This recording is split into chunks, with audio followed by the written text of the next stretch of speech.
bien notre position tendant à défendre les espaces de liberté, ça va aussi pour le cas Naïm. Parce que Naïm, il a fait quoi? C'est un gendarme qui a été blessé lors de l'attaque de Rayongo. Et puis les gens traînaient pour le faire évacuer. Il a dit aux gendarmes, restez là à vous battre. Pendant ce temps que lorsque vous vous blessez, les gens ne s'occupent même pas de vous.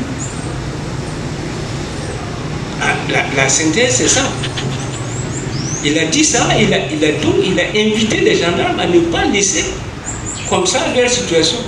Mais après que le gars il n'a pas été évacué, ce qui veut dire que dans le fond, l'appel de Naïm a été bel et bien entendu. Dans le fond. Parce que quand on cherche toujours la forme des choses, on ne va pas au fond là. C'est comme ça qu'on fait. Pourquoi, après ça, le gars rapidement, il a été évacué? Ça veut dire que dans le fond, ce que Naïm a dit, c'est peut-être avec des termes un peu injurieux, comme il en a l'habitude d'ailleurs, parce qu'effectivement, il pêche, je ne sais pas par infantilisme, mais il utilise des fois des mots grossiers, mais qui n'enlèvent en rien le fond des questions qu'il soulève. Parce que quand on dirige un pays, on dit qu'il faut être comme une poubelle. Il ne faut pas regarder les infantilités de ses propos, mais le fond de ce qu'il dit. Et moi, j'ai même pensé que Naïm a été sanctionné pour les faits de son nom. Parce que ce que Souman Touré a dit est bien plus grave que ce que... Et ça, c'était une conférence de presse. Il a appelé à faire un coup d'État. On ne l'a pas arrêté. C'est vrai qu'il est plus âgé que Naïm. Mais ses propos sont plus grossiers, plus insultants et plus appel à sédition que les propos de Naïm. Il y a deux poids, deux mesures. On ne dirait pas que c'est le même pouvoir qui a fait ça.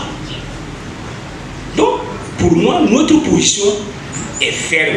Il ne faut pas que le pouvoir, sous le label de défendre, de vouloir restaurer l'autorité de l'État, croit que c'est en brandissant les muscles que cela va se faire. Pour restaurer l'autorité de l'État, le pouvoir doit être exemplaire, avoir une gouvernance vertueuse. Il n'aura pas besoin de bâton pour que les Burkinabés respectent l'autorité de l'État.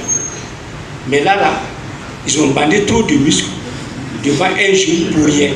Et ça, nous, on ne peut pas ne pas dénoncer. Parce que nous sommes tous des naïfs, en fait. Tous ceux qui pianotent, qui font des choses, peuvent avoir des écarts langagiers. Et si pour cela, on va vous interpeller, vous déférer à la MACO de toute urgence, ça veut dire qu'il y a une volonté manifeste de restreindre les libertés. Et ça, nous... Bon, vous pouvez ne pas la partager, hein, mais c'est vraiment notre position. Voilà. Nous défendons Naïm dans ce qu'il a fait. Et nous pensons qu'il est urgent qu'on le libère sans condition. Mais ce n'est pas défendre sur l'Internet le non-droit. Non. Nous ne défendons pas cela. Nous ne disons pas que dans Internet, chacun peut aller faire tout ce qu'il veut. Il y a un pas à ne pas faire pour comprendre ainsi notre position. Sinon, moi personnellement, j'ai lu ce qu'il a écrit, quelqu'un me l'a transféré, j'ai dit bon, c'est vrai qu'il est un peu maladroit. Mais ce qu'il dit là, c'est vrai.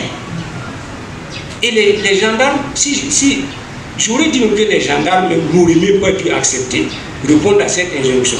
Quelqu'un qui vous défend, parce que vous n'avez pas la possibilité d'utiliser les mêmes armes, vous utilisez les fusils, mais si on vous fait des injonctions d'aller encore porter atteinte à la liberté de celui-là, vous devrez traîner les pas, au moins.